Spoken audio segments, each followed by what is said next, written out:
Bienvenidos todos. Estamos de nuevo en Líderes hablando de liderazgo. Hoy con una persona que goza de mi admiración, de mi respeto, que he mirado su liderazgo desde las tribunas en algunos casos y desde caminos paralelos cuando estaba en el mundo educativo y luego pues desde la distancia. Y siempre me ha parecido un ser humano extraordinario con un corazón muy grande, muy noble, con una madurez muy centrada, y me refiero a Miguel Rendueles Mata. Miguel, bienvenido a Líderes Hablando de Liderazgo. Gracias, Mancio, y gracias por tu concepto de mi persona. Muchas gracias. Merecido, más que merecido. Los que te hemos visto en acción seguramente coincidimos en esa definición. Y sabemos que tus hechos han hablado por ti. Esto me recuerda a Carlos Benaín en el 99, que hechos más que palabras. Así es. Su lema de su año. Miguel es un hombre que, y les decía que cosa de mi admiración, porque cada vez que uno habla con él, cada vez que uno se encuentra con él, cada vez que tenemos la oportunidad de encontrarnos en un espacio, él anda en una cosa nueva, liderando una nueva iniciativa.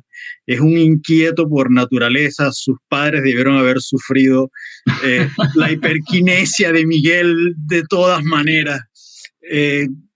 Preparando esta conversación, veía que estaba en la fundación, tiene una fundación que lidera, tiene su empresa consultora, tiene unos trillizos que le dan lo suficientemente trabajo, pero además tiene un emprendimiento en el área de la gastronomía. También. Y de paso, no conforme con eso, entonces hace trabajo social y pertenece al Senado de la Cámara Junior. Y la pregunta que yo voy a comenzar, aunque todas comienzan con otra pregunta, yo quiero comenzar por esta. Miguel, ¿cómo hacéis vos para hacer tantas cosas? Bueno, yo pienso que todo es cuestión de organizarse, ¿no? Y que las oportunidades se presentan y hay que aprovecharlas. Definitivamente, bueno, la vida es así y hay quienes dejan las oportunidades pasar y hay quienes las aprovechan. Yo decidí siempre aprovecharlas, ¿no? Y creo que con un poquito de organización, de disciplina sobre todo, se pueden lograr muchas cosas, ¿no? La excusa de que no tengo tiempo, yo creo que para mí no vale. Siempre abro un espacio de tiempo y sobre todo cuando uno disfruta de lo que hace. Quizás cuando queremos evadir responsabilidades no tenemos tiempo, pero cuando queremos aprovecharlas, pues siempre hay tiempo. Qué bueno.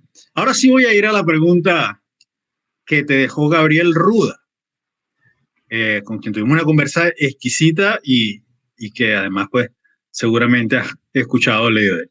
Él te pregunta, ¿cuál es el lado imperfecto de ti con el que aún sigues batallando como líder? Bueno, una muy buena pregunta. Creo que lo primero es la inquietud, ¿no?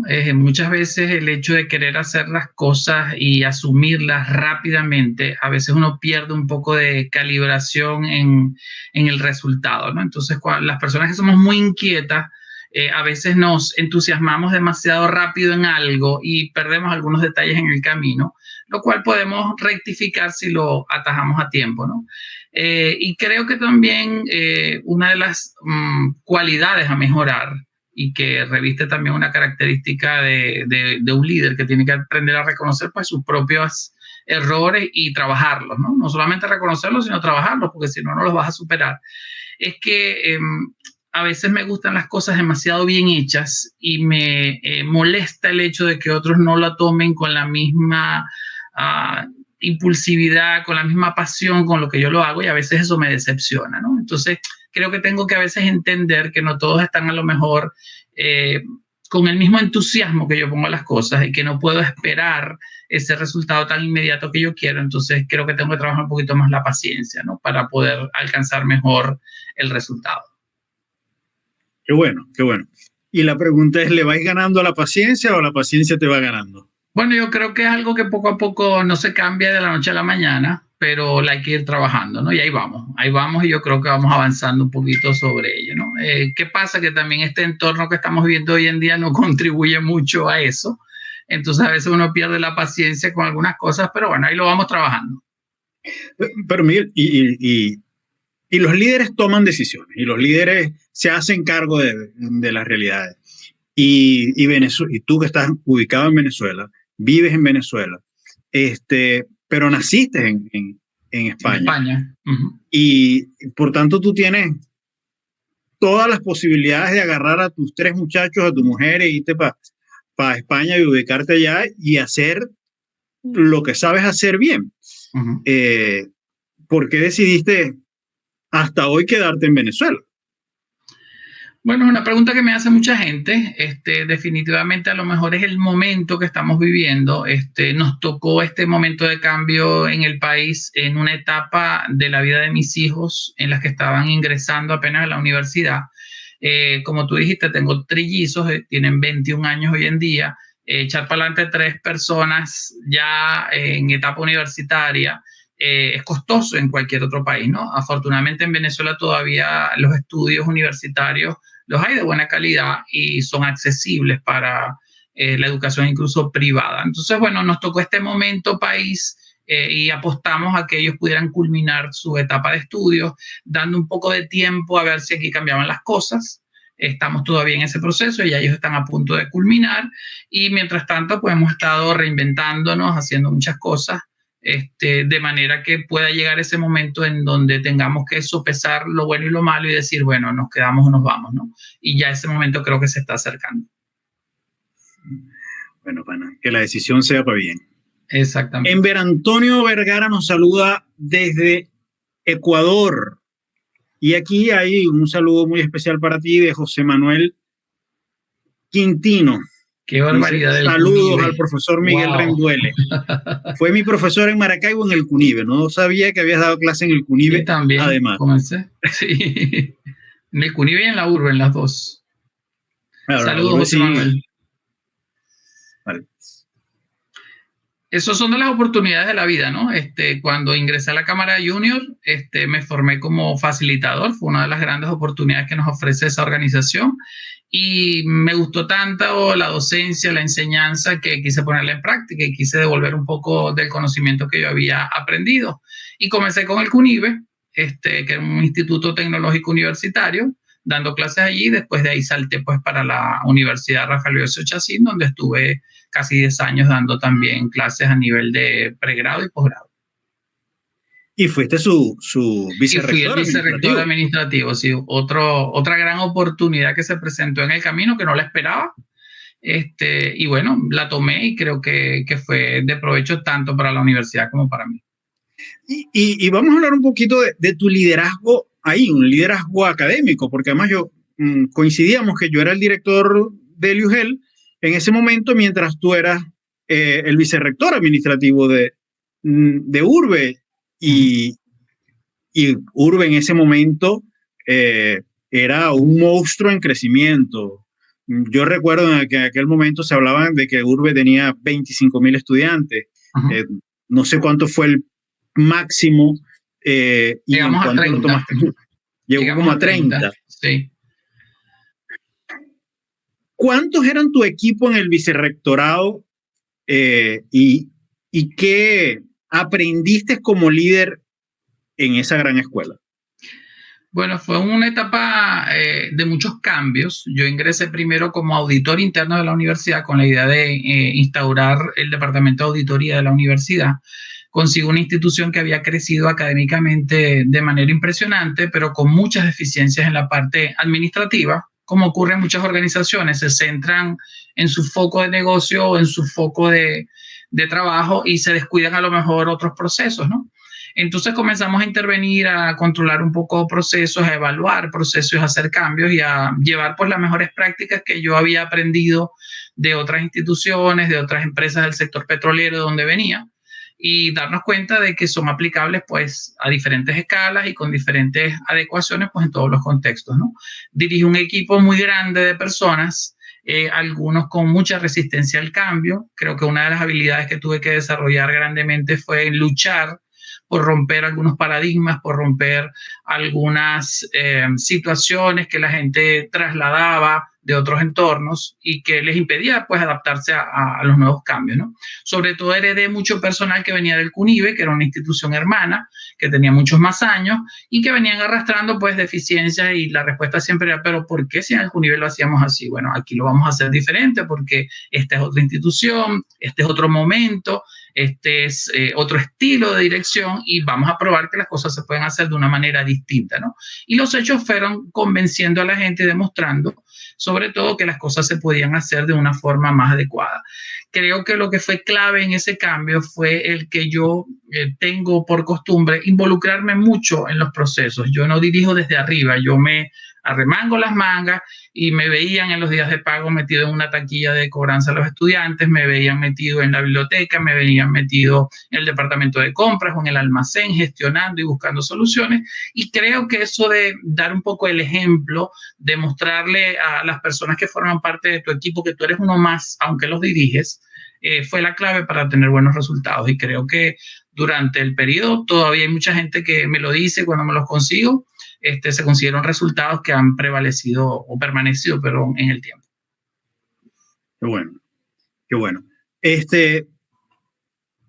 Ahora también tenías después, saliste de allí y creaste tu propia empresa. Correcto. Seguramente aquí el equipo era más pequeño, pero probablemente tu nivel de compromiso era mayor. Claro. ¿Cómo fue el cambio de liderar a un gran equipo en una gran infraestructura, en un gran monstruo como era en ese momento la urbe, a pasar a ser un consultor más pequeño, reducido, en un equipo mucho más pequeño, con un impacto, voy a colocar esto, el impacto entre comillas, menor? Siempre había tenido como la inquietud de crear mi propia empresa. De hecho, antes de entrar a la urbe ya la había constituido y la tenía como que dormida. Y sucedieron una serie de eventos ese año. Falleció mi papá, lamentablemente, de manera inesperada.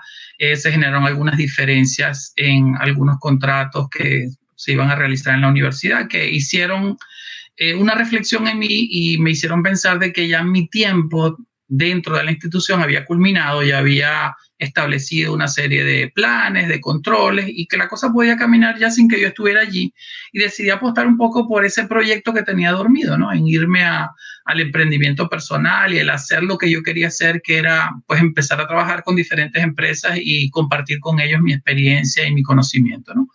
Entonces empecé a llamar personas que habían trabajado conmigo, que habían sido parte de mi equipo en diferentes empresas donde había trabajado, y conseguí unos 4 o 5 que quisieron apostar a volver a trabajar conmigo, y logramos armar un equipo, y así arrancó Prisma Consultores en el año 2010. Ya tenemos más de 10 años trabajando de manera independiente, a través del reclutamiento y la captación del personal, dictando algunos talleres de formación, tanto a nivel de programas de crecimiento personal como actualización profesional, haciendo consultoría en recursos humanos y en organización. Y ha sido una experiencia muy grata. Siempre en el recuerdo están esos momentos de trabajar en las grandes organizaciones, como fueron empresas petroleras o la universidad Rafael Belloso Chacín, pero muy satisfecho de gestionar tu propio recurso, de no tener que rendirle cuentas a nadie, sino a ti mismo y a tu equipo, de poder inventar lo que quieres hacer, el disfrutar lo que quieres hacer en los tiempos en los que los quieres hacer, sin que nadie te indique por dónde tienen que ir las cosas, ¿no? Entonces creo que ha sido importante. Siempre le digo a la gente que es más satisfactorio emprender cuando tienes un background de una gran historia laboral que emprender de cero cuando comienzas a arriesgarte sin tener ningún soporte, ¿no? Y por eso a la gente joven siempre les digo, es magnífico el emprendimiento, pero tienes que primero rasgarte las vestiduras, quemarte un poquito la piel, tener un poquito de contacto organizacional para poder disfrutar mejor tu idea de emprender. Voy a reportar aquí. José Antonio Maldonado dice: cordial saludo. Caramba. Miguel, amigo de Maracaibo. Y Amancio, un contacto más nuevo en Santiago. Saludos, José Antonio. José Antonio, saludos. Recuerdo por ahí un evento de los primeros que organizó Prisma, donde lo tuvimos a él como invitado. Un abrazo. Aquí Manuel Ponce. Qué grato oír sobre temas de liderazgo. Me trae recuerdos de un buen trabajo realizado con Amancio en Bayer. Un saludo, un fuerte abrazo. Seguro, Manuel Ponce, uno de los tipos con los cuales, esto es una anécdota que yo quiero contar, probablemente Manuel no lo sepa, y Bayer no lo sepa hoy, todavía hasta estas alturas. Éramos una empresa muy pequeñita, una consultora que iba naciendo, y me invita Bayer porque yo había tenido contacto en un programa de formación de facilitadores con Rosa Cortés. Y Rosa Cortés me invita a participar en un programa, en un proyecto gigante en Bayer. Y nosotros éramos así, pequeñitísimos. Y Bayer tenía como política en su momento, y mira lo curioso de esto, que las empresas tenían que tener un promedio mínimo de 11 personas en nómina. Y nosotros éramos 3, ¿sabes? La secretaria, mi esposa y yo. Entonces, bueno, ¿cómo hacer para poder llegar a 11 y poder meternos en este proyecto? Y fue al lado de Rosa Cortés, a quien reconozco, que terminamos, y Manuel Ponce, que nos anduvimos por toda Venezuela haciendo un programa de gestión de cambio. Manuel daba todo el soporte, era el líder del proyecto desde el área de la tecnología y los procesos, y Rosa era parte del tema de tecnología, y nos fuimos llevando por toda Venezuela y lo hicimos. La verdad que ese fue un proyecto impresionante, que nos dejó muchísimas lecciones, y luego de eso fue tan bueno que lo pudimos hacer en Argentina y trajeron a los líderes del Caribe para que nosotros pudiéramos formarlos en el proyecto de gestión de cambio. Y eso para mí fue una lección aprendida, y siempre hablamos internamente en Alianza de Aprendizaje sobre los 11 empleados de Alianza de Aprendizaje, que eran definitivamente 8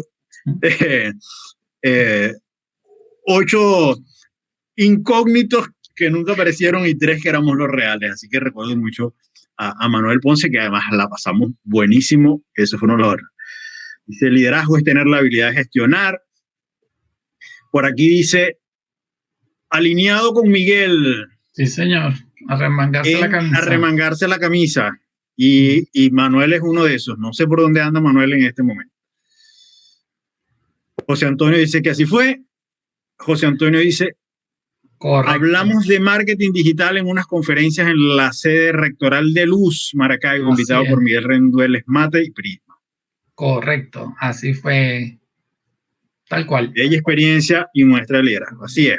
Muy bien. Adrián Guillermo te dejó una pregunta que dice, ¿cuál es el poder que le otorga la bondad y el amor al prójimo al líder?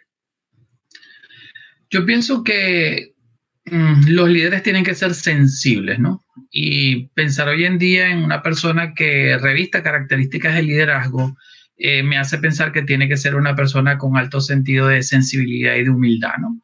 Y eso hace posible que tú te solidarices con el prójimo, ¿no? Y que veas en tu liderazgo, en tu acción como persona, como padre, como profesional, en cualquiera de los contextos donde te desenvuelvas, el ceder un poquito de tu tiempo, de tus recursos, de tu ánimo, de tu cariño, de tu amor, simplemente para cederlo a alguien, ¿no?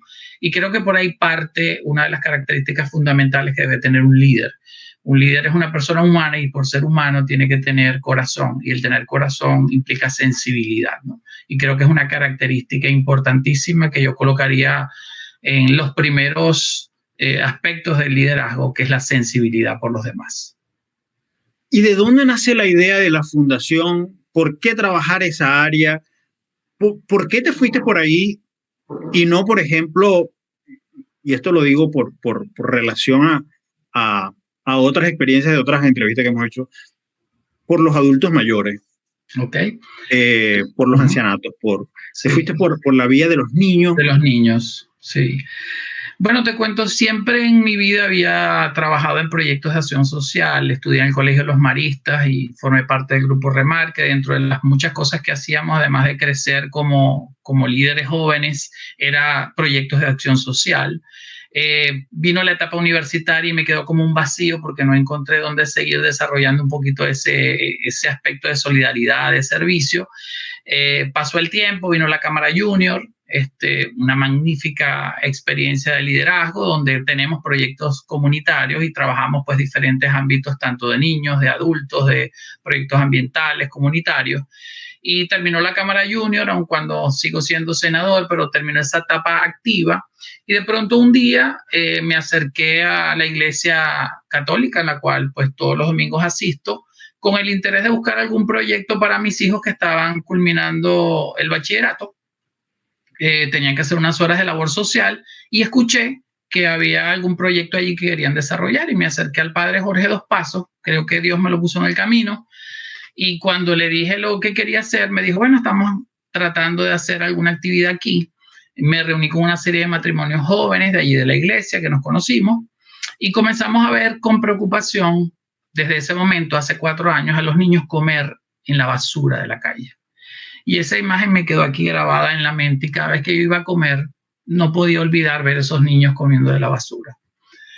Entonces, bueno, decidimos no cruzarnos de brazos, sino hacer algo, ¿no? Y esa imagen hizo que un grupo de jóvenes nos organizáramos, que allí en la iglesia Nuestra Señora del Rosario, que está en la calle 72, quienes viven y conocen Maracaibo, en un lugar donde a mano derecha tienen una urbanización de las más costosas, de los terrenos más costosos de Maracaibo, pero a mano izquierda, o dependiendo del sentido de la avenida donde se coloquen, está un barrio que se llama Cerros de Marín, donde cohabitan 9 comunidades y donde nos mostraron que había un censo de más de 400 niños entre 2 y 12 años y donde el 80% de ellos estaban careciendo de necesidades de alimentación y donde muchos de ellos estaban por debajo del peso y la talla que les correspondía por su edad. Y decidimos hacer algo. Entonces constituimos una fundación que aún no le hemos podido quizás totalmente formalizar por todo el hecho que hay aquí en Venezuela ahora de las organizaciones no gubernamentales, que el registro no te permite hacer su inserción, etcétera, pero nos organizamos y comenzamos pues a trabajar un plan de medios, una captación de fondos y comenzamos a hacer entonces cada sábado una jornada donde asistían un grupo de esos niños. Nos acercamos a los líderes de la comunidad, que eran quienes conocían la realidad, quienes tenían los contactos, levantamos un censo y comenzamos a promover entonces la idea de un pequeño comedor social los sábados donde asistían estos niños, pero no solamente a comer, sino a brindarles un rato de esparcimiento, a promover valores, a darles un poquito de cariño, porque no solamente tenían hambre física, sino también hambre en sus almas, ¿no? Y comenzamos a trabajar entonces ese proyecto, cada vez se fue uniendo más gente, niños que venían a colaborar a la iglesia, algunos padres, algunos matrimonios, algunos jóvenes que estaban en los colegios privados, en las universidades que querían hacer algún trabajo social y la familia fue creciendo, logramos armar un voluntariado de más de 100 personas. A veces teníamos que frenar para que no fueran tantos colaboradores los sábados porque el espacio no lo permitía y a lo largo de estos últimos 3 años hemos podido mantener una obra que lamentablemente se ha interrumpido un poco en su modalidad durante la pandemia porque no podemos hacer el contacto físico los sábados con los niños, pero sí estamos haciendo entrega de alimentos a domicilio a las familias que tenemos censadas de manera de atenuar un poquito esas necesidades de alimentación que viven en estas zonas marginales. Y como líder, ¿cuál ha sido, después de esa cruzada y de esa...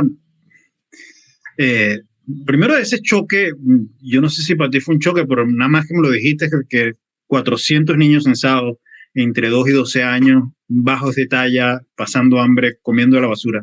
Ya esa imagen es un choque, es un impacto. Después de ese impacto y después de 3 años trabajando, como líder de esa fundación, como llevar la cabeza, como además sabemos que el liderazgo tiene mucho de que, bueno, a veces estás solo y tienes que hacerlo sí o sí. ¿Cuál es tu mayor satisfacción? Tú volteas y dices, Siempre que me preguntan algo así, digo, es que en la medida que uno más da, más recibe. Y yo creo que más allá de ver niños que he visto que han evolucionado, recibimos una vez unos niños morochos que tenían casi 1 año, que parecían niños de 2 o 3 meses de edad, que estaban totalmente desnutridos, y que al cabo de 1 año los veas caminar y levantarse por sí mismos, eso no tiene precio.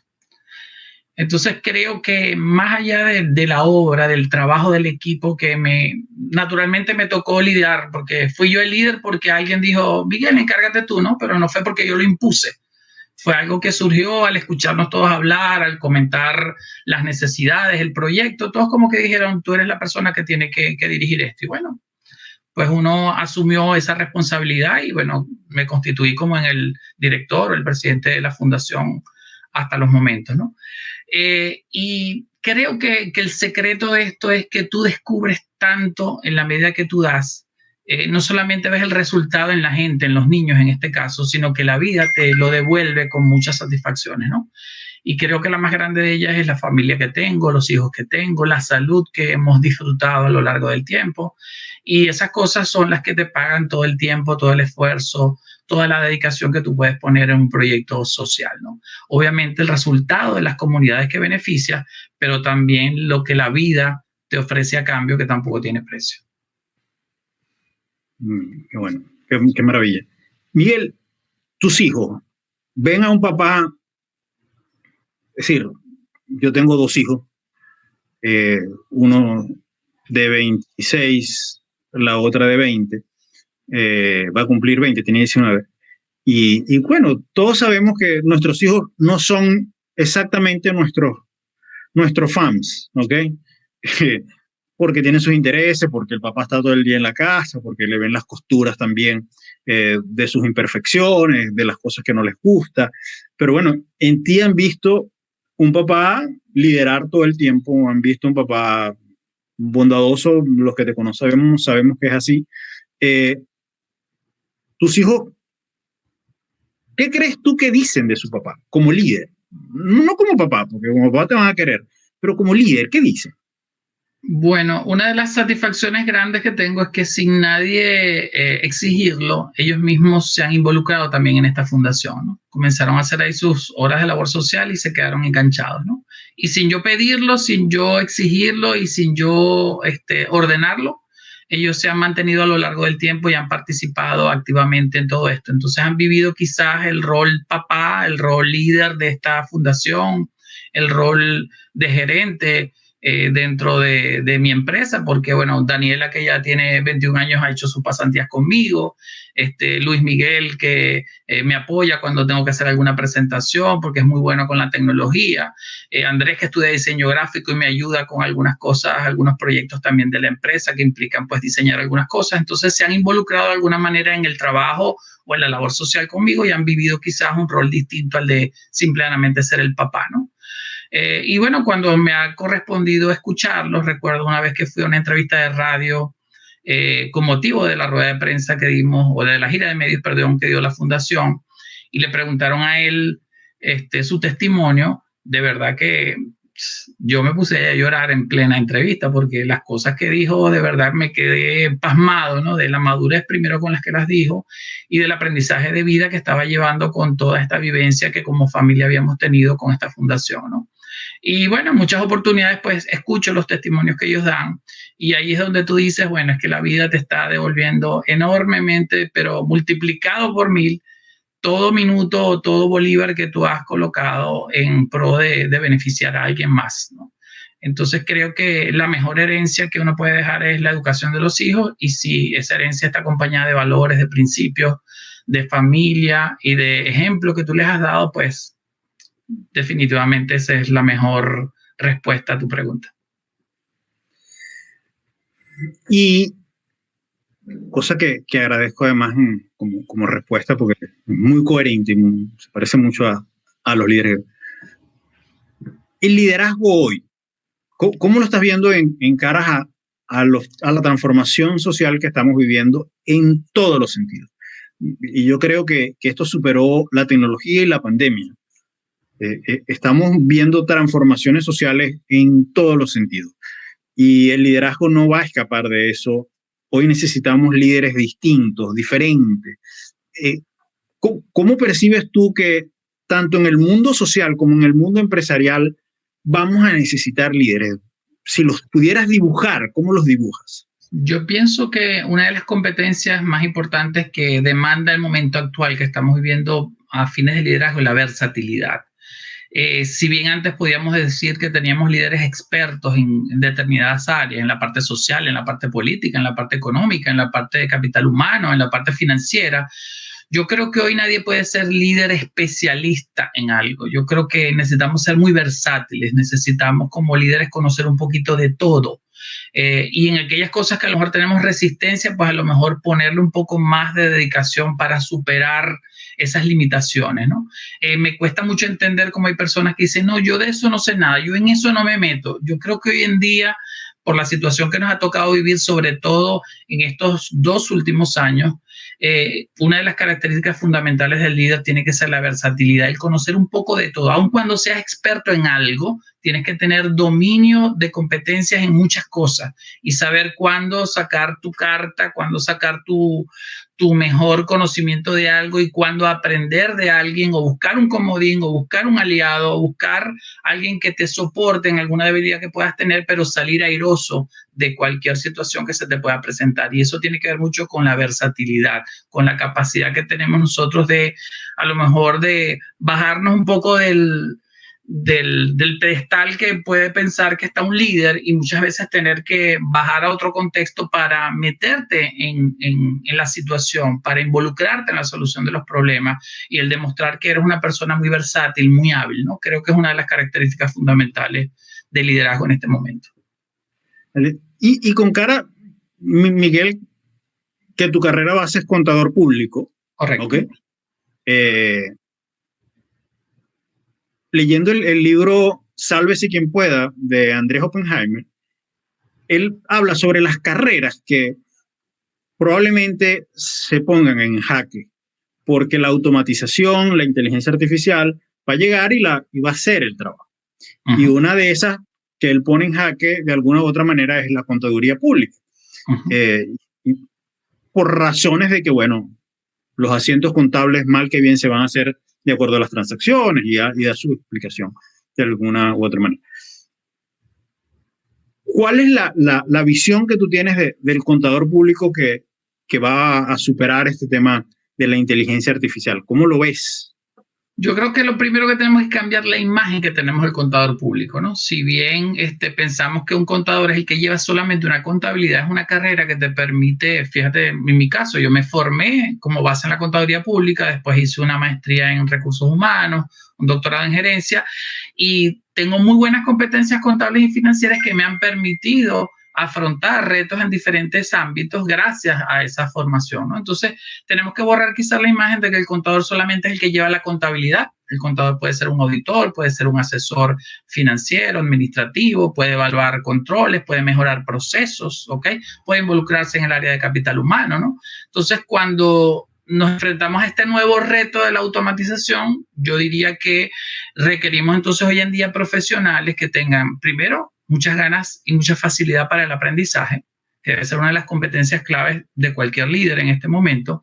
Y segundo, que tengan mucha capacidad de adaptación a los cambios, porque la actualización tecnológica te va a exigir constantemente cambiar procesos. Entonces necesita gente hábil con la tecnología y hábil con la adaptación al cambio que está demandando este momento. Que por cierto, hablando de contaduría, yo entiendo que el Colegio de Contadores del Estado Zulia creó una distinción y fuiste el primero en recibirla. Correcto. Es la orden Juan Bautista Laya Vaquero. Juan Bautista Laya fue un contador bueno, muy insigne, fue el padrino de mi promoción de contadores públicos casualmente. Soy muy amigo de sus hijos porque estudiamos juntos. Y esta orden la crearon no solamente para reconocer a un contador público, sino un contador público que tuviera pertinencia social, ¿no? Entonces, mi querido amigo y profesor Armando León Vargas, que falleció lamentablemente durante esta pandemia, me propuso o me nominó para esa orden y hace exactamente como año y medio se otorgó por primera vez y fui uno de los galardonados, lo cual me llena de orgullo, no solamente por el nombre que lleva, que bueno, fue el padrino de mi promoción y de un contador pues con una historia trascendental dentro del gremio, sino también por el hecho de que haya sido Armando, quien fue mi jefe, mi profesor, mi amigo, quien me nominó para ello. Qué bueno, yo te felicito y honro tu trabajo y que ojalá y siga siendo reconocido así, Miguel.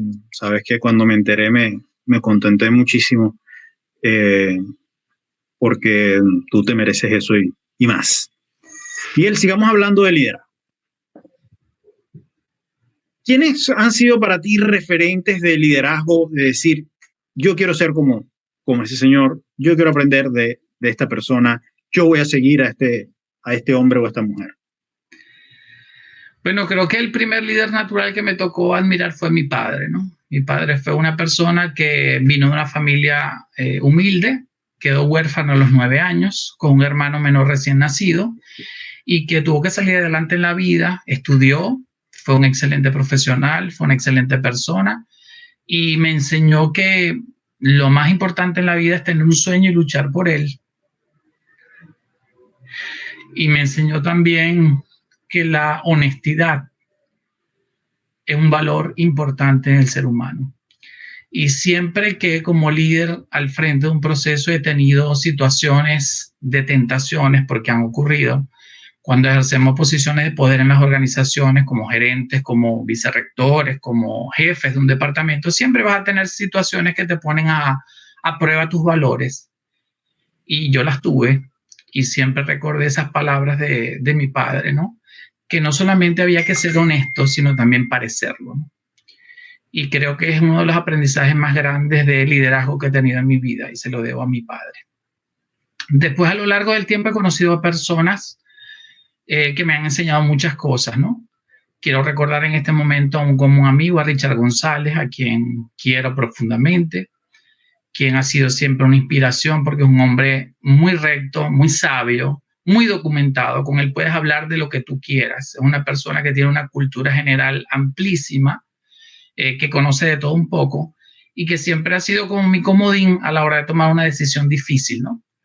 Cuando dudo en algo que me pueda estar pasando y dudo si la decisión que estoy tomando es o no la correcta, una de las personas a que siempre llamo es a Richard. Y otra de las personas que admiro profundamente y que he conocido a través de la fundación es al padre Jorge Dos Pasos, que es hoy por hoy el director del Seminario Mayor. Una persona que conocí por coincidencia y que descubrí en el camino que ya lo conocía, porque su padre, que en paz descanse, fue auditor interno de la cervecería regional y uno de mis primeros trabajos como contador en una firma de contadores públicos fue asignado a la cervecería regional y casualmente trabajé un proyecto con él. Y la vida me puso a su hijo en el camino, lo conocí y es un hombre que tiene un corazón magnífico, es un orientador espiritual maravilloso y estoy feliz de poder contar dentro de mis amistades hoy en día con él y estoy feliz del trabajo que está haciendo en el Seminario Mayor después de haber dirigido por algunos años la Iglesia de Rosario y de haber sido parte protagónica en esta fundación que también constituimos porque gracias a su apoyo pues la fundación también salió adelante. Creo que hoy en día debería reconocer pues esas 3 personas que han marcado características de liderazgo en mi vida. Bueno, Jenny Parra, buena amiga en el área de recursos humanos que hoy está en Perú, dice, tener un sueño y luchar por él de forma honesta. Es un gran mensaje. Y eso lo reconoce sobre las lecciones de tu padre hacia ti. Así es. Gracias, Jenny. Saludos a la familia allá en Perú. Cuando en algún momento yo escribí observar al líder antes de escucharlo. Y cuando tú observas a un líder, ¿qué le observas? ¿Cuál es tu mirada para decir, este señor merece mi respeto y merece mi seguimiento como líder? Yo no me dejo llevar mucho por las primeras impresiones, ¿no? Porque he descubierto que en la vida hay muy buenos actores. Entonces trato siempre de ver qué hay detrás de la persona, ¿no? Puede ser que me llame la atención algún gesto, alguna actitud, alguna obra que hace la persona, pero me gusta indagar un poco más allá de lo que veo la realidad, ¿no? Entonces creo que es una lección aprendida, ¿no? No dejarse llevar un poco por las primeras impresiones. Hay muchas personas que se dejan llevar por esas primeras impresiones y se llevan chascos, ¿no? Yo me los he llevado también. Pero creo que más allá de lo que tú observes, debe de haber un sustento. Entonces, siempre es bueno buscar como la sustancia de las cosas antes de confrontarlas. Vale.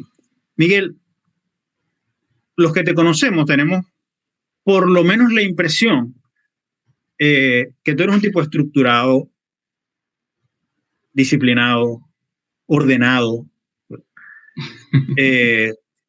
tú sabes, paso a paso, metódico, ¿ok?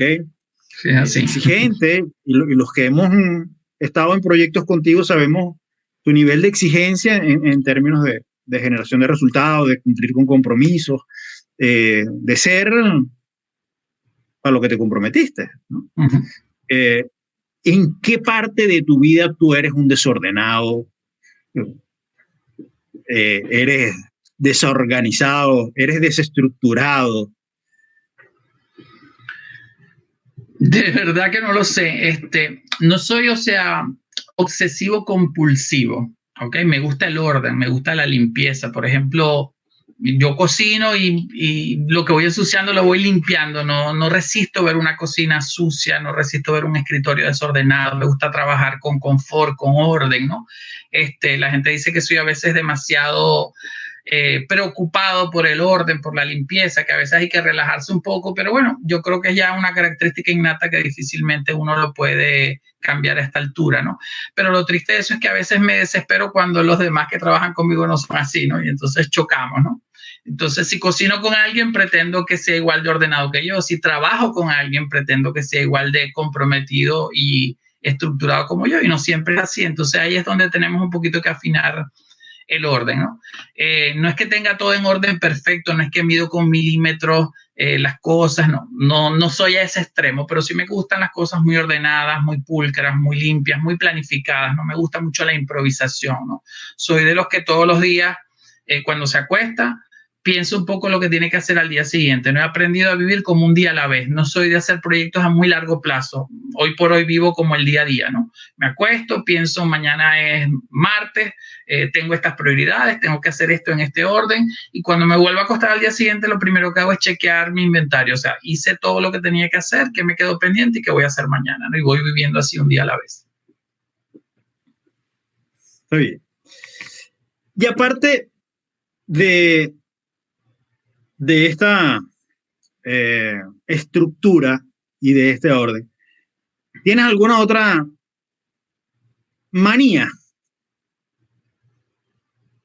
Y perdón que llame esto manía, no es un tema de manía, pero digamos este rasgo tuyo, porque lo que es un rasgo del orden sin ir a extremos. Y conozco gente que así, que no es obsesiva compulsiva, y entiendo, es un rasgo. No ¿Tienes algún otro rasgo que te identifique, que te marque, que dice sello Miguel Rendueles? Bueno, una cosa es el chocolate. Que me obsesiona el chocolate, me encanta el chocolate en todas sus formas, ¿no? Entonces, una de las cosas que me agrada es eso. Soy muy pegado me gustan mucho algunas series, algunas películas, pero no me gusta vivir un drama en las películas o en las series que veo. Me gusta que las cosas lleguen a feliz término. No me gustan los culebrones, no me gustan la violencia, ni me gustan las series ni las películas que tengan que ver con cosas así artificiales, de imaginación. No, nada de eso. Me gusta relajarme y disfrutar lo que veo, ¿no? Entonces sí soy como muy apegado. Tengo mis programas que me gustan. Mis hijos y mi esposa me dicen que soy demasiado pegado a la televisión española, porque bueno, no sé, ese canal me gusta, hay muchos programas que me gustan, tengo como esa debilidad por algunos de los programas que hay allí, me engancho con algunas de las series y programas que hay allí. Diría que sí hay dos cosas que me inquietan, es el chocolate y mis programas favoritos, que me han sacado un poquito últimamente el Netflix de ellos, ¿no? Porque me pongo a ver Netflix y me salgo de la televisión y me meto en ese otro mundo, y he descubierto pues algunas cosas interesantes que hay allí y que las disfruto también bastante. Dos películas de liderazgo es decir, que tú ves que pueden ser recomendadas para aprender de liderazgo. Tú regala dos y yo voy a regalar dos más. A ver, una de ellas es la película aquella famosa que ganó el Oscar, de aquel niño que salió de los campos de concentración, donde su padre luchó para sacarlo de allí. La vida es bella. Le hizo vivir, la vida es bella, le hizo vivir una vida distinta a la que en realidad allí ocurría, y eso le permitió pues sobrevivir, ¿no? Esa película yo creo que a muchos nos ha marcado en la vida. Y vi hace tiempo algo que siempre he tenido como la inquietud, y lo he hablado hasta con mi consultor espiritual, ¿no? De qué ocurre después de que uno muere, ¿no? Y de qué pasa cuando termina esta vida y comienza otra. ¿Cómo será eso? ¿No? Es una idea que me inquieta siempre, ¿no? Y vi una película que se llamaba Desde el cielo, que es de un niño que muere por un determinado momento y narra después su vivencia, qué ocurrió durante ese lapso de tiempo, ¿no? Entonces está hecho de una manera tan bonita, tan transparente, ¿no? Que esa situación también me ha gustado y ha permanecido como un recuerdo en mi memoria por siempre. Esas dos. Bueno, yo te voy a regalar dos películas que a mí me gustan para mirar liderazgo como. La primera se llama Los Juegos de Enders. Una película maravillosa para mirar la evolución desde alguien que es un total desconocido con talento, que un scout lo ve y dice, este tiene pasta de líder, y lo desarrolla. ¿Ok? Y él hace el trabajo para ganarse el liderazgo. ¿Ok?